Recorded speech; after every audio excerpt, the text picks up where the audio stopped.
Hi, I'm Adam Drake from Mugen Seiki Racing. Today I'm going to talk about a few simple tuning options that I feel are often overlooked. Now, these adjustments are really easy to do on the fly. You don't need a bunch of tools or time to go back to the pits to make these changes. Basically, you just need a turnbuckle wrench, and this turnbuckle wrench will allow you to adjust your toe, also your rear camber, and if it's a C-hub car, you can also adjust your front camber. The other option is your ride height.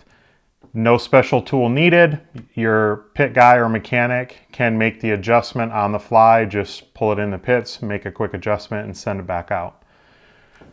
As far as ride height goes, the first thing though is making sure you set your ride height correct and on the correct surface. You should never set your ride height on a yoga style pit mat. Basically, when you drop the car, because the tires have so much grip on the yoga mat, it can't go through its travel and then settle. You also want to make sure you don't do it on an uneven surface. It's always best to use a pit board if possible. I always use my pit board from Stick It One. And you just want to be consistent. Now, I have a video out there on setting ride height and the way that I do it.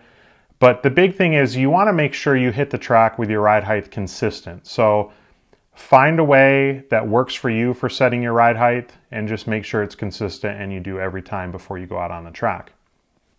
Now, when you're on the track, play around with your ride height. See what you like. Lower the front, raise the front. See what that feeling does to the overall handling characteristics of the vehicle. Do the same with the rear. And if you spend a little time and do that, then come back in once you feel you've optimized what the front and rear kind of balance or feel is, and then recheck your ride height and see where that is.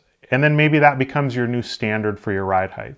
I don't worry too much about what the number is as far as my ride height.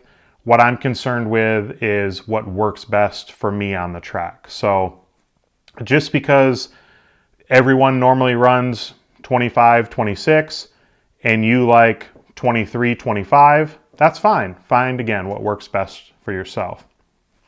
And the same thing goes for your front toe in, toe out. Typically in 8 scale, you always run some toe out.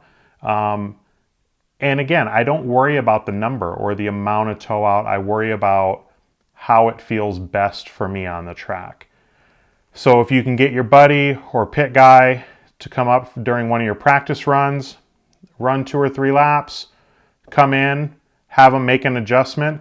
And a lot of times it's actually good to not even know what the adjustment is. Like maybe you talk to them beforehand and say, hey, I don't know, or I don't want to know which direction you're going to go, but make an adjustment. I'll tell you if that was better or worse.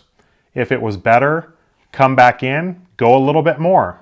Continue to go until it starts to feel bad, then back it back off to where it feels good. Same thing with the rear camber. Again, it's a great and really powerful tuning option. All 3 of these, the ride height, the front toe out, and the camber, they're really, really powerful. And it's something that I think a lot of times are overlooked. Like, people will look at the setup and go, man, I'm running 5.74 in my diffs. That's what Adam said to run. And my car just doesn't feel great.